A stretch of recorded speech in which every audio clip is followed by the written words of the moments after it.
Hello, everybody.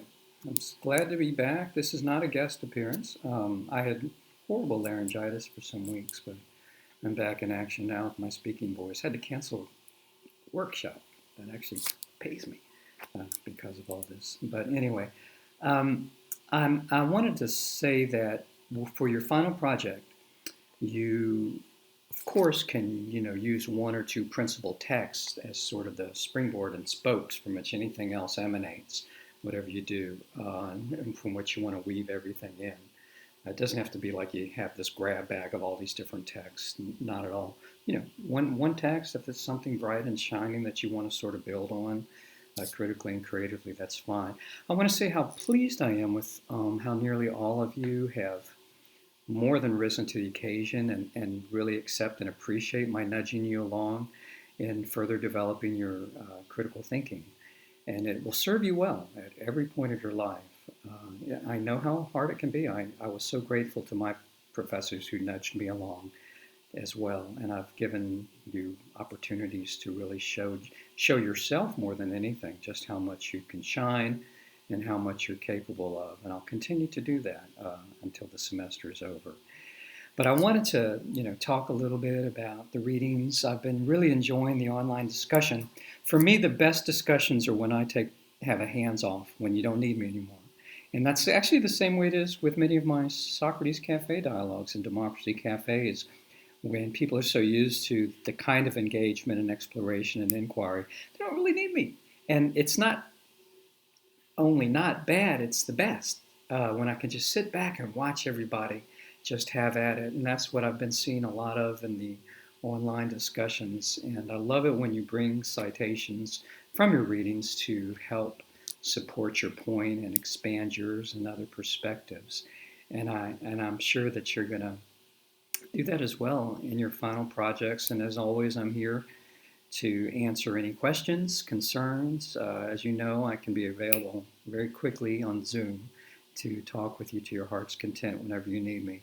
And I hope some of you are going to take part in the Zoom gatherings. One's tomorrow at 12:30 your time for 90 minutes, and one is on Friday at 1 o'clock your time for 90 minutes. And that also fulfills, for those who haven't yet taken part in anything, any of my gatherings on Zoom, that also fulfills that requirement as well. But most of all, it's just meant to, as with the wonderful Cornell West exchange, to enrich and enhance your experience with the course, with the campus community, with deepen and broaden connections with yourself and others at the same time. I want to talk a little bit about the readings. I was thinking about something Cornell West had often said when he cites this line, the very famous line from Plato's Apology, the unexamined life is not worth living.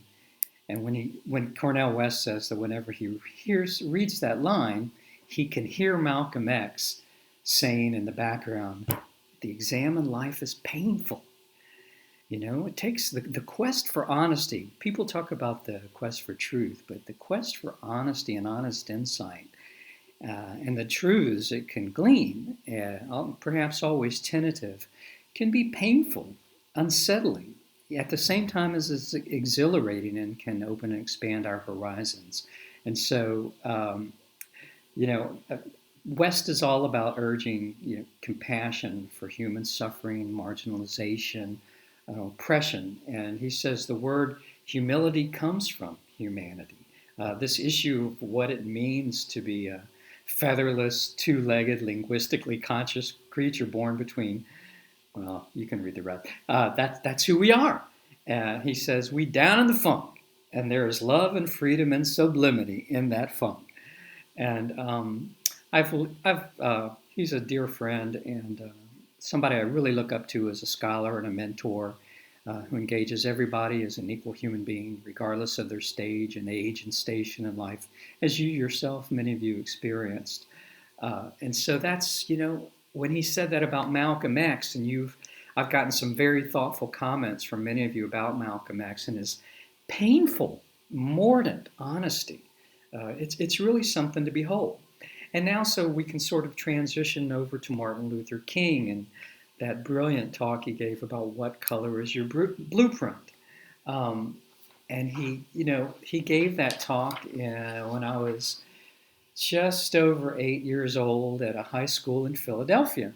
And he, it was, I think it was in late October of 1967. And he talked about what is in your life's blueprint. And I've always thought that is one of the most brilliant talks he could ever give. He said, at his talk, this is the most, he led off his talk. That was one of the few times he actually led off his talk, sermon, delivery, exposition, whatever you want to call it, with a question. What is in your life's blueprint? And I hope that this course itself is, as I ask you, not just to give me sort of a book reportish, no matter how wonderful and insightful that can be, comments about your readings and your responses, but what do you think? How's this impacting you or your life and your society's life? Not in a personal, confessional way, but just, in terms of how is this helping you or not helping you, or a little bit of both, relate and to your world and what you want to be and what you want to become. And I hope some of you will weigh in on that even more in this final set of response papers, but most of all in your final project. And again, you're welcome to do any of those options given to you. If you have something else in mind, just talk to me. I'm very approachable, and I'm happy to hear from you at any time. But so he opened his talk, what is in your life's blueprint? And then he says, this is the most important and crucial period of your lives. For what you do now and what you decide now at this age may well determine which way your life will go. And whenever a building is constructed, you usually have an architect, he says, who draws a blueprint. And that blueprint serves as the pattern.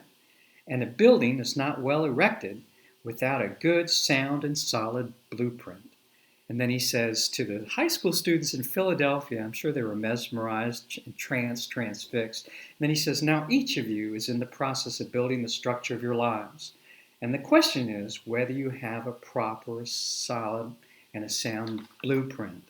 And, he has this part that says, if you can't fly, run. If you can't run, walk. If you can't walk, crawl. But by all means, keep moving.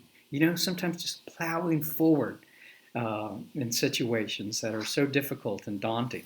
And there's so much truth in that. And I think at life's best, no matter what age and stage and station we're at, we are still asking ourselves, what is our life's blueprint? I certainly operate by the philosophy that we're always a sculpture in the making, a work in progress, and what we do now can completely remake our past and chart a new present, not just for ourselves, but for others. So when I was 8 years old, and 8.5 almost, and he gave those words, little did we know that he would be assassinated not long after that. I was living at the time in the Washington, D.C. area.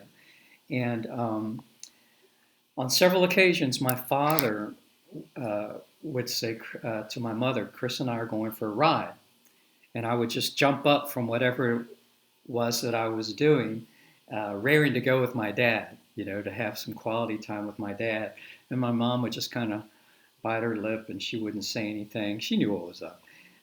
And one of these instances was in April 1968, not that long, maybe a half a year after Martin Luther King's "What Is Your Blueprint" talk. And so my dad and I drove off that April in his maroon red Oldsmobile Dynamic 88 car, which he bought used at a bargain price, and we made our way from our tranquil home in the pleasant suburbs towards southeast Washington, D.C. And though it was just 6 miles away, just a 6-mile drive, it was worlds removed from my world in the pleasant tree, leafy suburbs, manicured yards and wonderful homes. And I was now in a deeply segregated part of Washington, D.C., and where less than a week earlier, riots had broken out in the immediate aftermath of the assassination of Dr. Martin Luther King Jr. And the riots continued for 4 very tense-filled days. and had only ended a few days earlier when my dad made a beeline with me, his very young son, at elementary school to that area.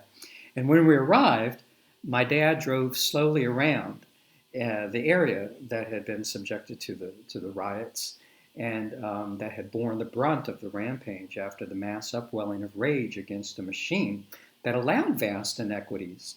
And in silence, here I was, passenger, driving with my dad along these streets with broken storefronts, some buildings actually still smoldering with smoke. And locals would cluster around street corners and they would look at us in disbelief as my dad just drove us by. They would say some pretty colorful things about us on occasion. But they let us through, and maybe even on closer inspection, they saw that my dad's skin was swarthy, was pretty dark, even though he was wearing, a lily white press shirt with a tie and everything. I don't know. My dad, his family immigrated from Greece through Ellis Island, and he had been subjected to virulent racism by the KKK when he was young, and they tried to run all the immigrating Greeks out of town where they lived in Virginia. So he knew and felt their pain.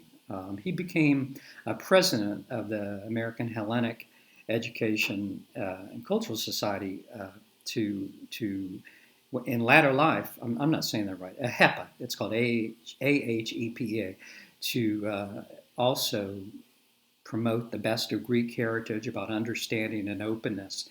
But at that time, I don't know, my dad had been teased mercilessly when he was a child at the public schools for having a thick Greek accent and for not looking like everybody else, not sounding like everybody else. And he was so traumatized at the time that he developed a strong lisp. So he felt the pain of the marginalized. He was rising up in the world. He was making his way, eventually became a hugely successful executive in the Department of the Navy, overseeing the development of nuclear aircraft carriers, the electrical division of that.